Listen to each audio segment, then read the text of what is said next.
कितने योग्य आदमी हैं।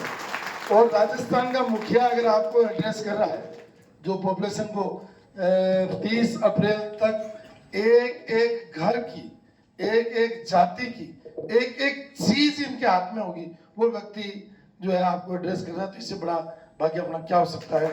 आप आए, मैं बहुत शंका करते हुए, क्योंकि सरकारी अधिकारी हैं, भारत सरकार के गृह मंत्रालय के अधिकारी हैं, और मैं जब इनके चैम्बर में गया तो ये बैठे बैठे एसपी आदि आदि ये नागरिकता दे रहे थे। मैं देखा मेरे बैठे बैठे 155 लोगों को नागरिकता दे दी। तो इतने सीनियर व्यक्ति हैं जिनके पास नॉलेज है, और हमारी छोटी सी कौम के लिए और आपने समय निकाला, हम पूरी कौम आपके दिल से आभारी हैं, और आपके मार्गदर्शन में हम काम करें। मैं आपको एक चीज और बता दूं सर, ये मार्शल कौम है, इंडियन मिलिट्री में इनका आरक्षण आज भी है, और सबसे ज्यादा अगर कोई शहीद इस देश के अंदर सीमाओं पर, और विशेष रूप से पाकिस्तान से लड़ते हुए, विशेष रूप से पाकिस्तान से लड़ते हुए, क्योंकि हमारे खून में है। अभी बात चल रही थी डीएनए की, एक व्यक्ति ने मुझे कहा, तो मैंने उसको कहा कि बस मैं छोड़ करूंगा।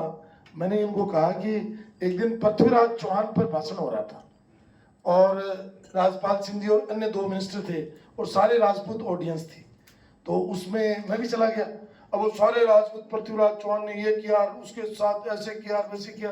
मैंने अपन क्या बोलेंगे, तो फिर मेरा नंबर आया, तो मैंने उनको कहा कि देखिए यहाँ जो बैठे हैं या तो राठौड़ हैं, या राणावत हैं, या शेखावत हैं।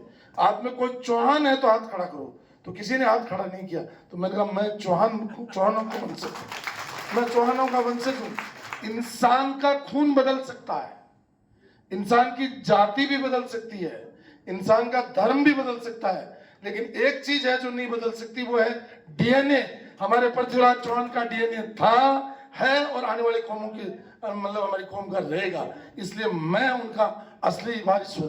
तो आप ऐसी कौम के बीच में आए हैं, तो आप चिंता नहीं करें, आपके अनुभव का हम लाभ लेंगे, और ये सीमाओं पर लड़ने वाली कौम है। माननीय अविनाश जी, आप आए, और आपके मार्गदर्शन में हम सब लोग काम करेंगे, ऐसा नहीं है, और कोई हम इन डाटा का दूसरा उपयोग नहीं करने वाले। तो आप जो जो मार्गदर्शन देंगे उसमें काम करेंगे। मैं माइक इसलिए लिया इमरान से, मैंने कहा कि मैंने आपको शंका करते हुए आमंत्रण कर देता, पिता नहीं आएंगे, मैंने कहा सर आप आ जाओगे ना, तो बोले क्यों नहीं आऊँगा, और आया आपको टाइम दिया, उसके लिए धन्यवाद। और दूसरे हमारे माननीय अशोक जी श्रीवास्तव जी हैं, ये रिटायर हो चुके, और इनसे हमने आग्रह किया कि सर आप, तो बोले अगले 4 साल तक मैं 2 घंटे संडे को छोड़ करके रोज दूंगा।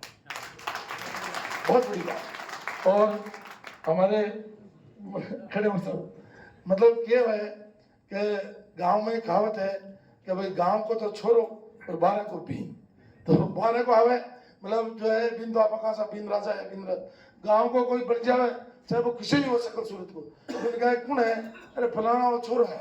तो अपन इनकी कीमत समझ नहीं पाए।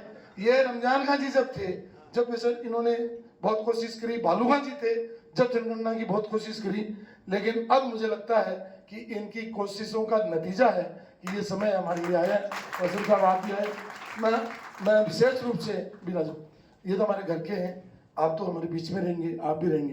तो अविनाश जी आपका हम आभार व्यक्त करते हैं, एक बार पुनः आप आए, आपका दिल की गहराइयों से पूरा समाज ऋणी रहेगा।